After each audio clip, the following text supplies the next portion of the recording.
Good morning, everyone. My name is Sylvia Lee, and I'm the Community Marketing Manager at Monograph. Please welcome our first guests, Pascale Baladi and Soumya Rao from Dattner Architects. Pascale and Soumya are going to discuss how Dattner's specially designed task force developed 6 areas of DEI commitment, which tackle internal and external actions devoted to upholding sound social values through practice. Thank you, Sylvia. As Sylvia indicated, we will be talking about our diversity, equity, inclusion task force. And we'll start by introducing ourselves. Hi, everyone. My name is Pascale, and I came to Dattner with a deep curiosity about how different cultures influence the way we live and how they shape our environments socially, physically, and thus architecturally, and how cities are designed in ways that makes our paths cross and makes us engage with one another through happenstance. I work on affordable housing in New York, where people with different backgrounds coexist, and I find that there are often overlaps with the decisions that we find ourselves thinking about and making for those future residents, with decisions that we want to make internally as a firm to make sure that we uphold sound social values. Hi, I'm Soumya Rao, and I work with the Transportation and Infrastructure Studio at Dattner Architects. I have experience working on transit projects with public agencies such as the MTA, New York City Transit, and Port Authority, to name a few. I'm currently working on accessibility upgrades at multiple stations in New York City, and I'm passionate about working on public projects that positively contribute to the communities we work for. In the Dattner's EDI committee work, there are so many overlaps with the work we do and our firm's mission of civic architecture. And I'm excited to share our EDI strategies with you all today with Pascale. So, in the summer of 2020, when there was a renewed urgency to address systemic racial injustices that people of color live with every day across our country, at that time, Dattner decided to gather the voices of many employees from different backgrounds, different perspectives, and life experiences to come together and reflect on our work, our industry, our practice, our firm policies, and really our collective professional existence on how we can move forward with continuing to foster a more just environment in both the decisions that we make as architects, as well as within our own practice. So this equity, diversity, and inclusion task force was invited to participate in these reflections and created a brief to express and communicate and assess the values that we as Dattner employees do and should continue to uphold through our professional careers. It was created internally, and our process was largely based on giving each other the space to hear one another's personal experiences. And that really helped us in identifying where there are opportunities for growth. And we ended up with something that really reflected our collective voice, that allowed us to recognize and come to understand where gaps have been formed in the professions and in the industry. The brief contains 6 areas of commitment and identified key actions, some being able to be tackled with one-time decisions, some that are inherently ongoing initiatives that are all aimed at meeting this goal. So I'm going to start by stating our mission statement. Dattner Architects believes in the value of communities and their unequivocal right of access to opportunity.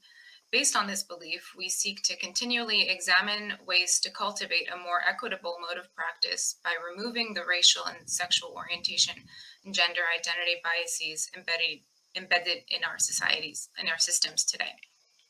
And towards this goal, we commit to actions that celebrate diversity, champion for equity, and create a more inclusive society.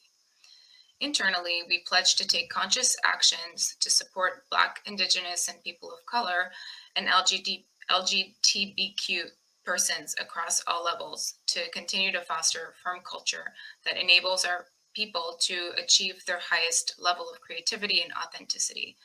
Externally, Dattner Architects makes an ongoing commitment to build a more socially just and equitable future by continually evolving the various ways we engage with the communities in which we work. So our 6 areas of commitment are the following. So we have outreach to build the pipeline.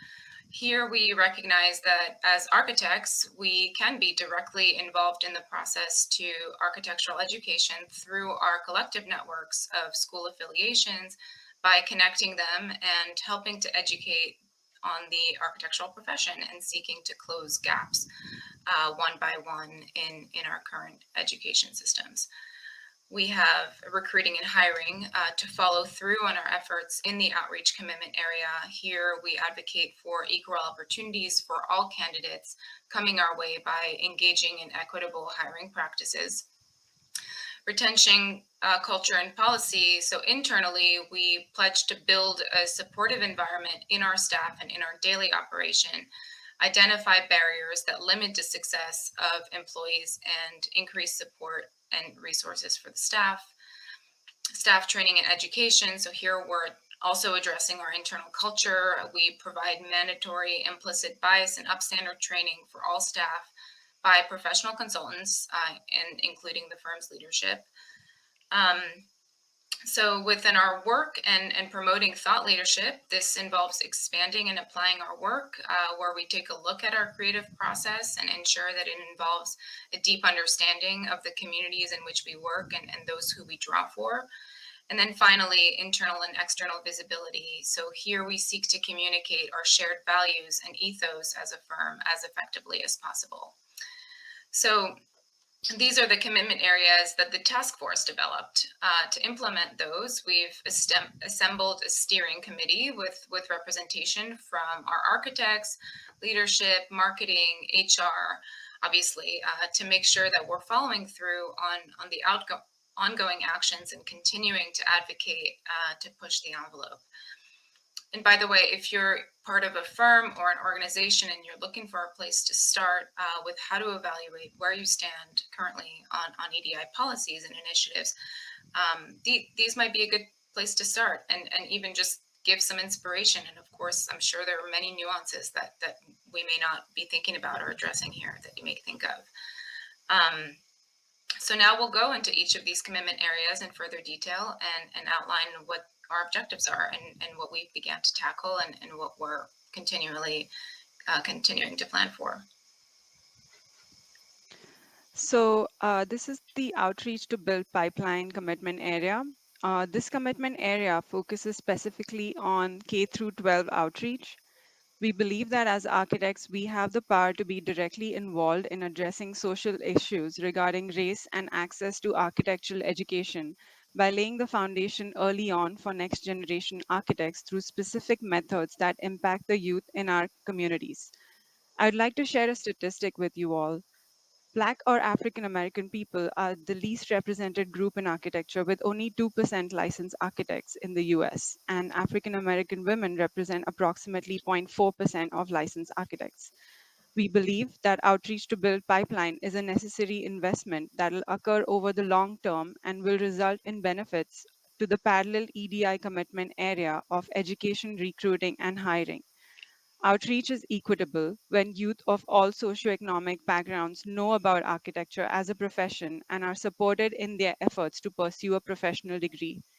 I would now like to walk you through some of our actions. So we started with creating a database of Dattner Architects' existing K through 12 school associations. This included Dattner Design K through 12 schools, Dattner Architects staff parents, and Dattner staff who have contacts or friends at these schools. This first step allowed us to begin cultivating a relationship with the school and seek opportunities for outreach.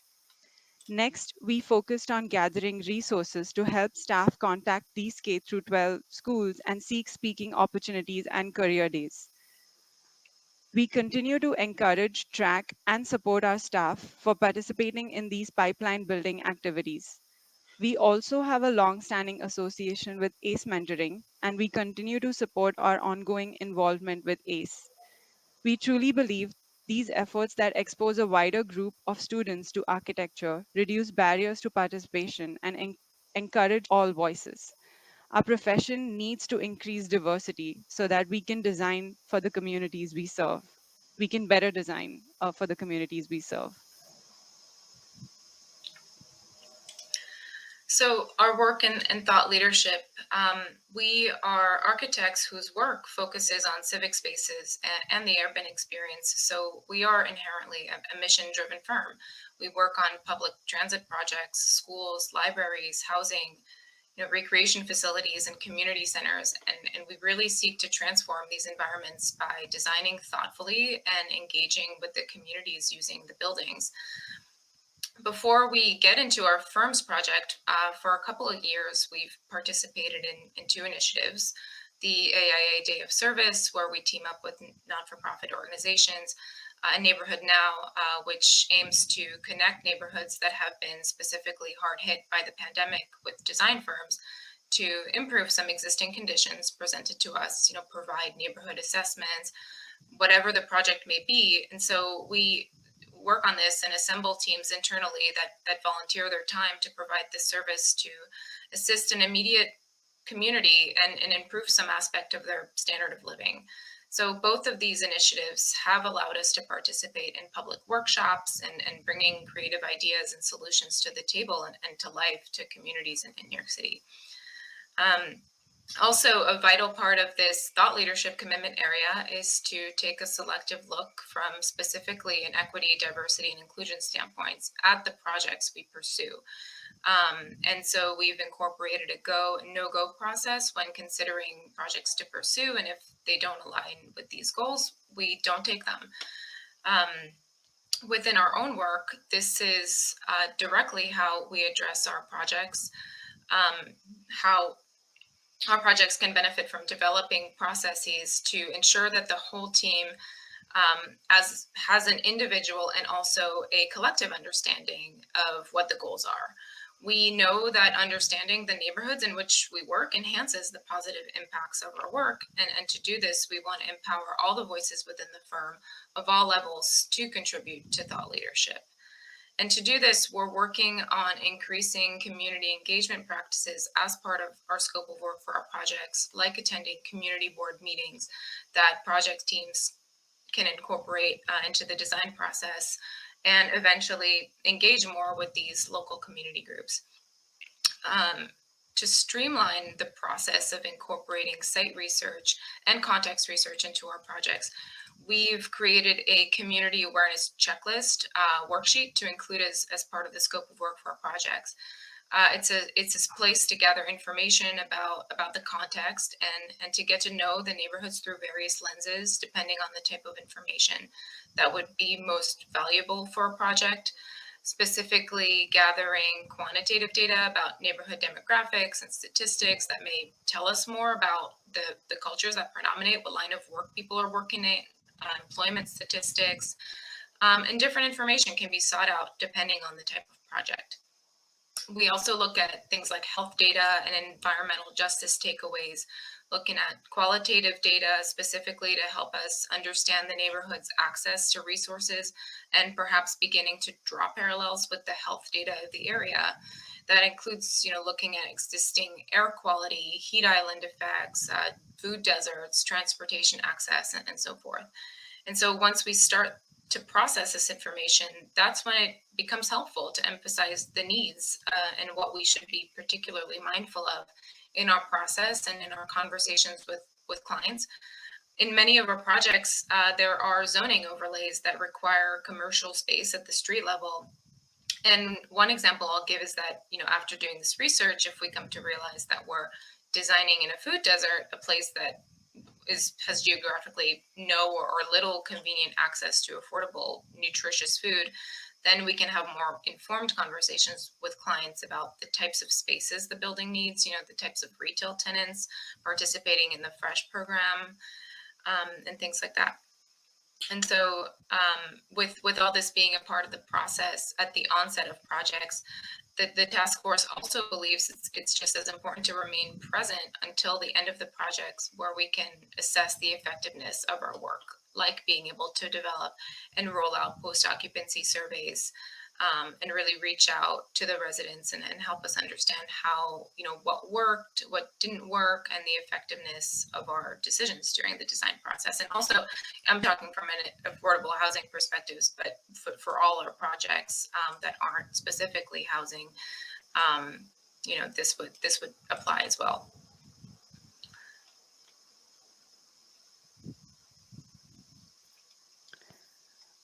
So the next commitment area that we're going to talk about is staff training and education. This commitment area focuses on our ongoing staff training and educational resources that helps our firm cultivate a more inclusive and productive work environment. We continue to work towards eliminating microaggressions within the office to build a community of allies and upstanders, and to empower managers and leaders to enable the highest level of creativity from their teams. These goals motivated us to provide mandatory EDI unconscious bias training for our office.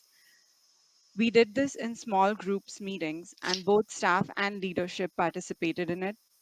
The training format included prompts and discussions that led us to a shared understanding of where everybody is coming from, and we learned so much about each other as a collective. In our small group, we shared our experiences about systemic barriers that affect us all, be it sexism, ageism, racism, to name just a few. The training gave us tools such as shared common vocabulary that we can continue to use as we learn more. Post the training, the firm followed up with an employee engagement survey. This survey was anonymous, and the feedback from such surveys is critical for the firm and the EDI committee to prioritize actions based on what everybody needs, what the staff needs, as well as focus in on defining our own efforts towards being an equitable, diverse, and an inclusive organization. We continue to use surveys as a tool to assess our status and grow internally as an organization. We believe that this is key to our success in pursuit of equity. We're also establishing rules of engagement for all project team meetings to ensure that all meetings and interactions in those meetings are respectful. Um, like it needs to be respectful, inclusive, and basically any meeting should enable everybody gets a chance to speak and feel heard. We had a beta test of this while working with the EDI task force that came up with these 6 commitment areas, and we are now in the process of rolling this out firm-wide.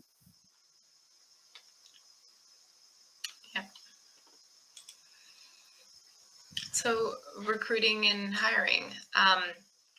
Recruiting and hiring is only equitable when we know to acknowledge our unconscious biases and actively work against them, right? Our efforts on making sure that all qualified candidates are given equitable consideration so that we can populate our firm the best we can. With a range of employees that come from different perspectives and have their own breadth of knowledge to contribute. This starts at the job posting itself on our career portal, in which we need to make sure that there is no unintended exclusive language and intend to communicate and us seeking creative individuals who bring specific qualifications to the table, explicitly stating the experience required while being mindful of the work-life balance. It's also important that when candidates who have never engaged with the firm but who are familiar with the work, they feel as though there aren't unconscious or conscious barriers that prevent them from applying. Architecture is already a privileged profession. We all know that, starting with the education and accreditation required to be recognized as an architect, to the expense of going through architecture schools and the cost of printing and tools that we need to be successful in school, to the traditional culture of unpaid internship and the sheer cost of registration exams. Those who have been fortunate enough to find ourselves in this field at this point in time have a duty to make sure that these norms are broken, and recruiting and hiring is part of that process. The EDI task force has also highlighted that a big part of participating in equitable hiring process is also to provide more structure to the process, to broaden the group of interviewers, to allow for a multi-perspective insight, for example, to implement peer reviewing. There are many ways of broadening this process, and some of it we already do informally, like reviewing portfolios prior to reviewing resumes, like putting more emphasis on a candidate's professional and schoolwork as opposed to their specific educational background, goes a long way. And to find ways to invite a more diverse pool of candidates and continue to be open-minded about the recruiting process, this is something that we are hoping to incorporate in the process. Emphasizing that our firm is an equal employment opportunity employer that fosters a diverse, equitable, and inclusive workplace from the job posting to the decisions that are made that shape our professional experience. All those are vital parts of assembling a team of people who are excited to come to work, and recognizing that setting this foundation of respect results in greater creativity and innovation and engagement on both sides.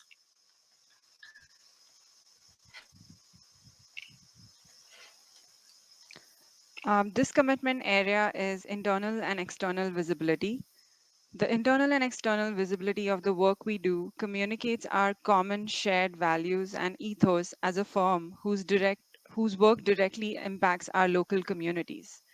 External and internal communications reinforces our EDI initiatives and communicates the resources, specific actions we're working on, and impact of our work to achieve equity in the workplace and the built environment.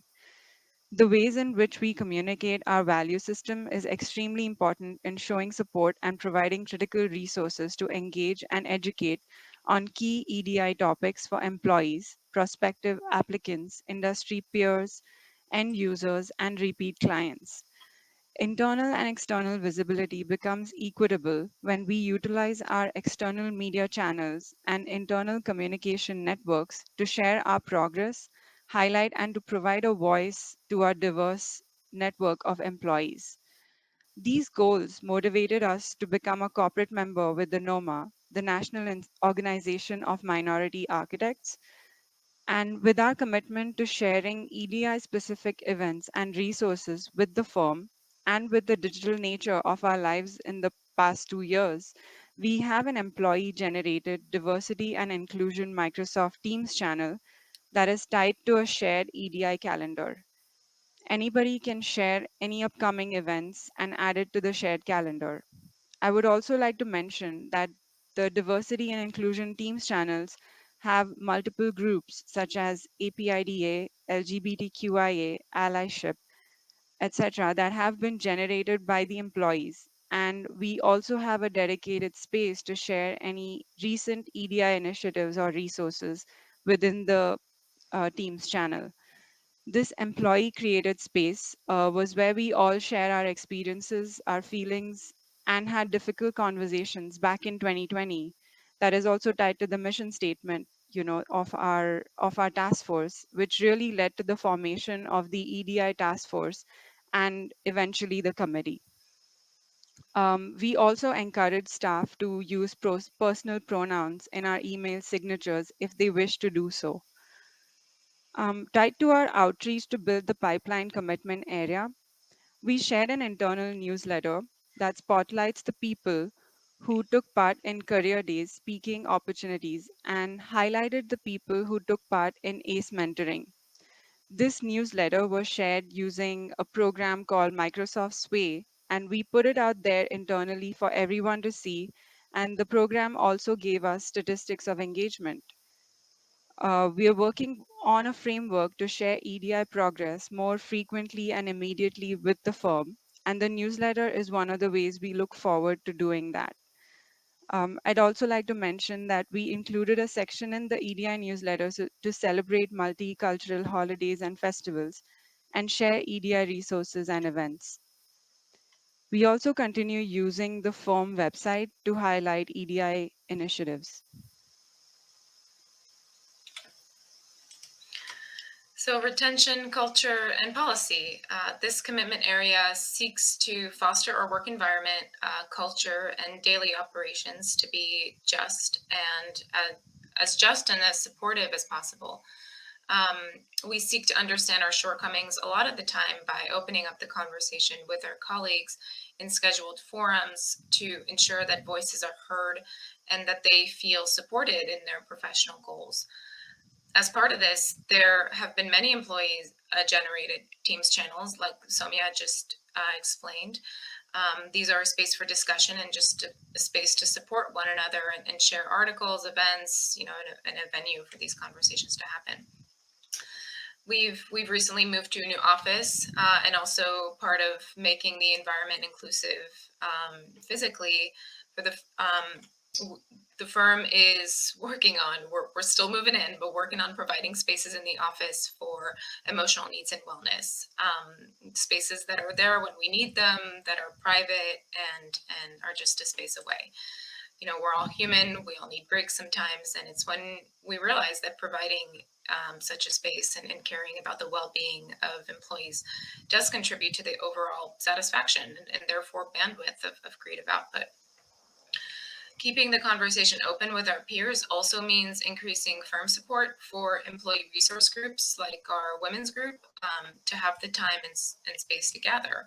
For EDI specifically, we are preparing to hold regular salons open to the whole firm that would serve not only as a space for discussion and conversation about EDI goals, but also for the creation of EDI subgroups where we can work together to follow through on some of the actions that we've identified and talked about in this presentation that would require the ongoing participation of not just the EDI steering committee, but more importantly, volunteers of the firms who want to get involved in some of the areas that we've outlined.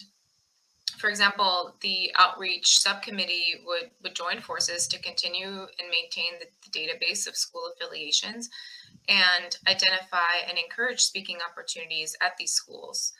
Sign up for high school mentoring programs to follow students, to talk to them about the profession of architecture, and those would lead to hosting events and design crits perhaps and the like, and really forming a culture around mentorship.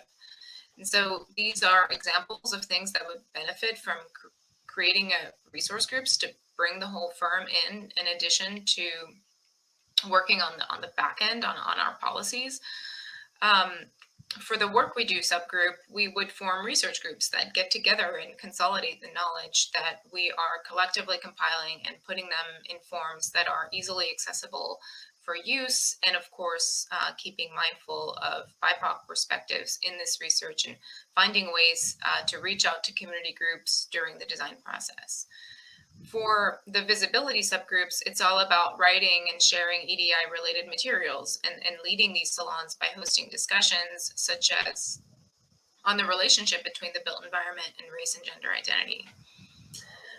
This commitment area also entails specifically gathering and analyzing data to better understand our own employee diversity metrics as best we can and expand our pay equity analysis. This is something that we'd like to internally publish, and we're currently working with our firm's leadership to achieve this.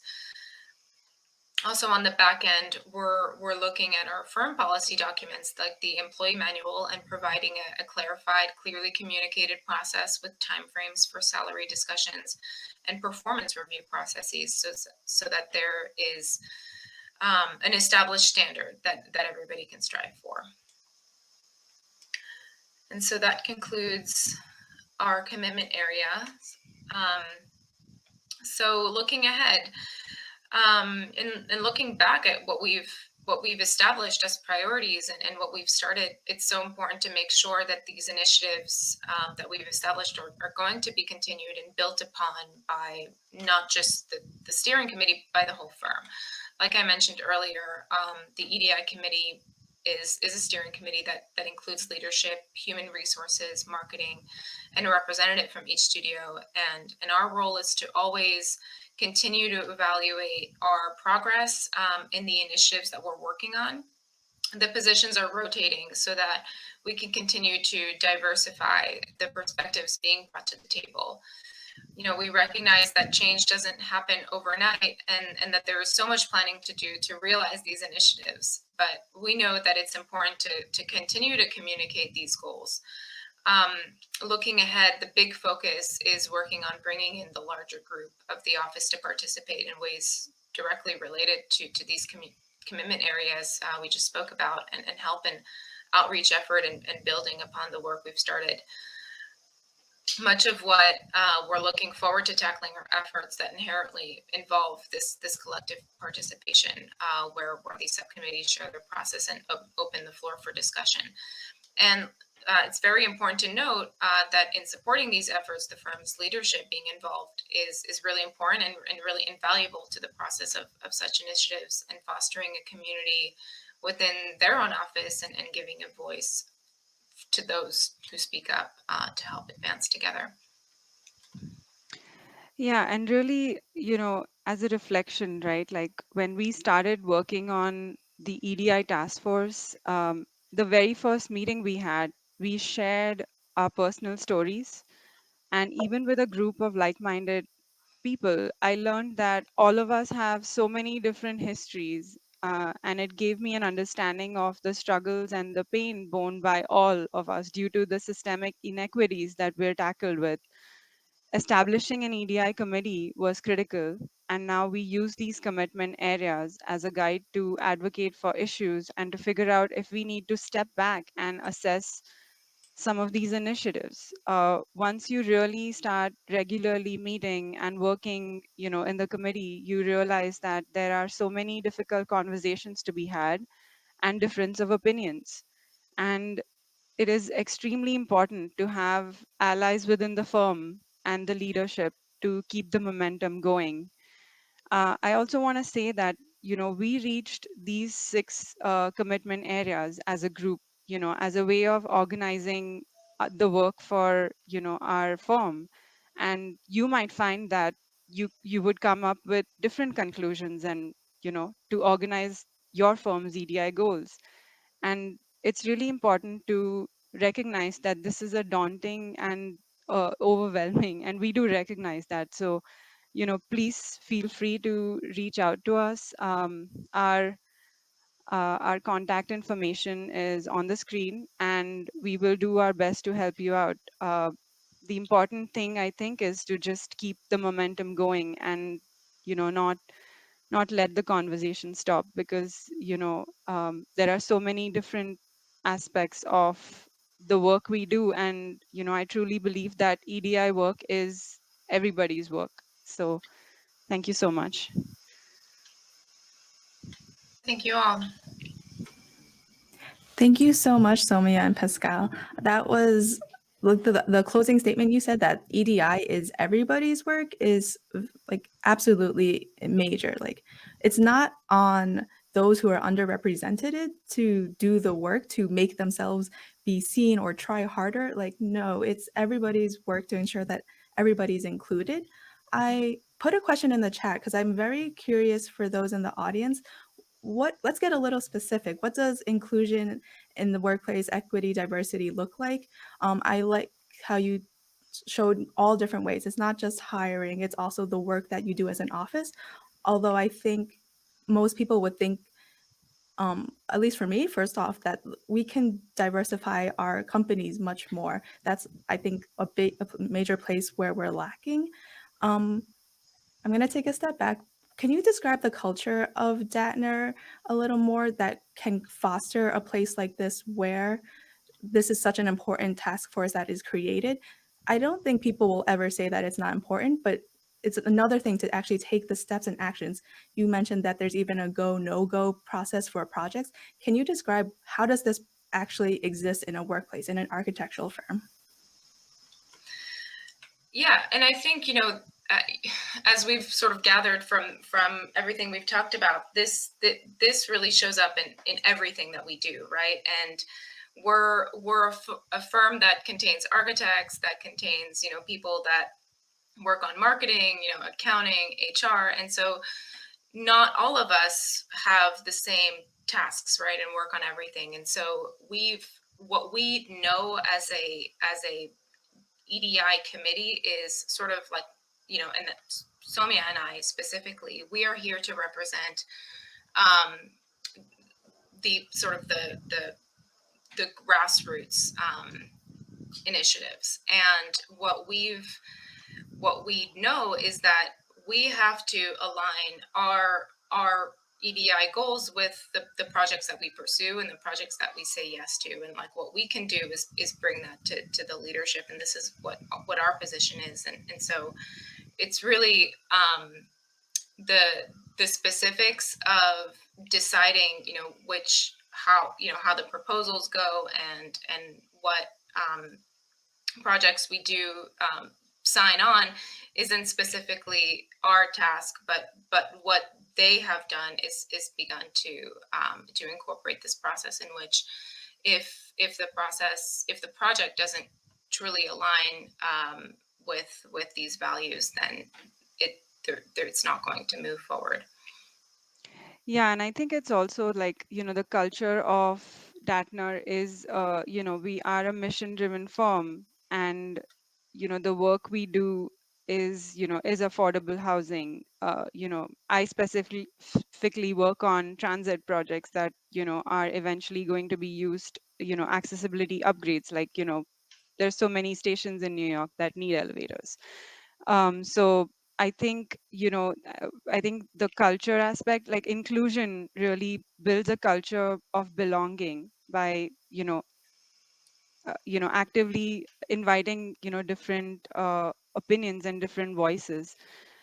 And, you know, I think it's also important to kind of really just, working in the committee, like really speak up, like, because for me personally, like if you don't see people that look like you, it really makes you wonder, so that is also something that, we've kind of since 2020 really, all of us have just using, I think technology is also one thing, like using the Teams channels to really share and, you know, uh, like, really share your feelings and thoughts about what's happening in the world, and that was really how we all came together as a task force, and it was important to have, representation from all committees to get this kind of get this going. And I'd just like to clarify one thing, that a question that I saw in the chat, that Dattner is not a non-for-profit, but we're an architecture firm that works on a lot of public projects as well as private projects, but that the vast majority of our work is civic work for all the typologies I've listed, schools, libraries, transit projects, affordable housing, things like that. And so being aware of that, we need to be extra mindful of the experience that the users have. We have a question from the chat. Andrew Harris. That's great regarding firm support. With DEI pushes, there's always a few roadblocks that come up. Momentum, collective action, other project tasks come up and attention is thin. What were some of the challenges you faced internally with these initiatives, and how have you moved past them? So I think, some of the challenges is that not everybody comes from the same place, right? I think that it's important to recognize how we bring these things up to the table when we're proposing change, and it's difficult because our leadership has been in the industry for a really long time, and they've found success in creating this big firm. And one example I'll give is like in the recruiting and hiring process. We're really pushing for broadening this process and making it more structured, like making it go through different levels of and getting it under different eyes, and just that takes a lot of work and a lot of time and resources to be able to do that. But it's so important to make sure that we give all candidates equal consideration depending on based on their work that they're presenting to the firm, first, I think is really key to this process. And so this is something that is so ingrained, I think, in a firm's just ongoing processes, and to just like sort of break these barriers is a bit of a challenge sometimes.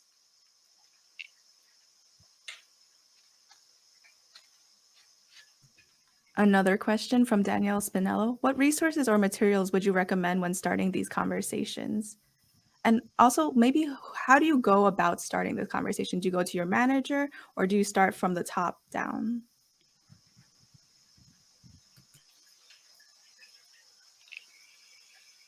So Go ahead. yeah, I mean, so I guess like, we all have a space, again on Microsoft Teams. Like I think the first thing in our first thing of our meeting, we basically tried to understand the definition. Like what does equity mean? What does diversity mean? What does inclusion mean?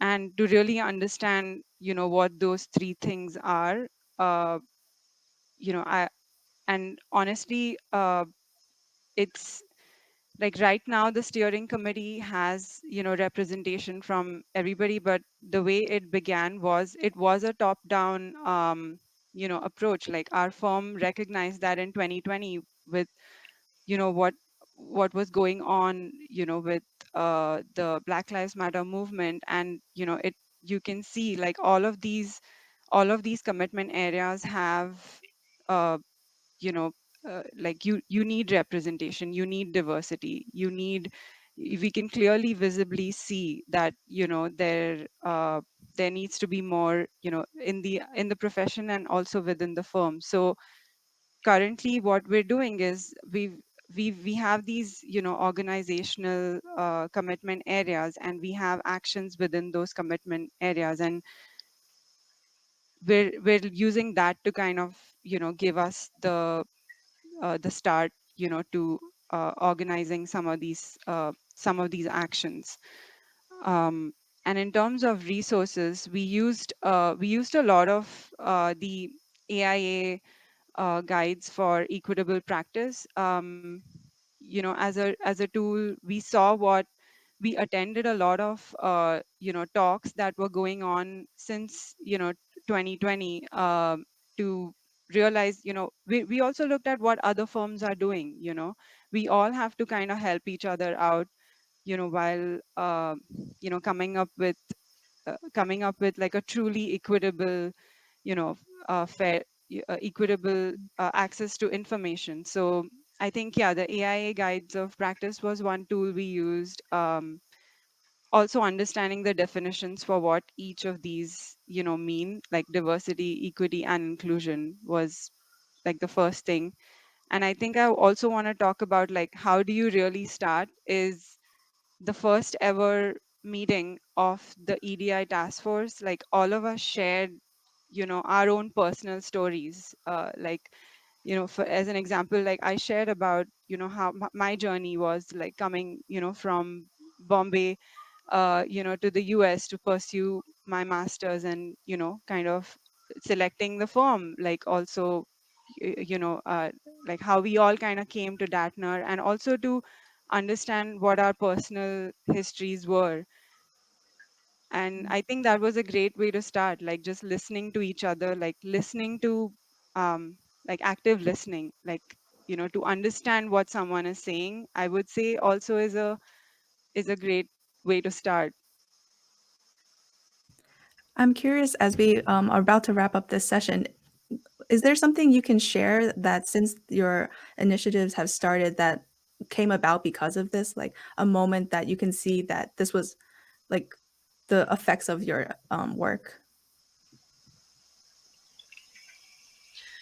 I think with COVID and our Microsoft Teams, it's funny how the world is changing, and like in a way, being virtual, because we were virtual for a long time, and the sort of inclusion of Microsoft Teams into our process, and having these employee generated channels where it just really became a space to support one another, and to where we shared sort of what was going on in the world, and like it became okay to just kind of like type something and say what's on our minds, and to receive support in a way that we hadn't been able to before. Like, you can't just like stand up at your desk in the middle of an office, right, and like say something, right? So like I think that this sort of gave us the opportunity to like expand our communication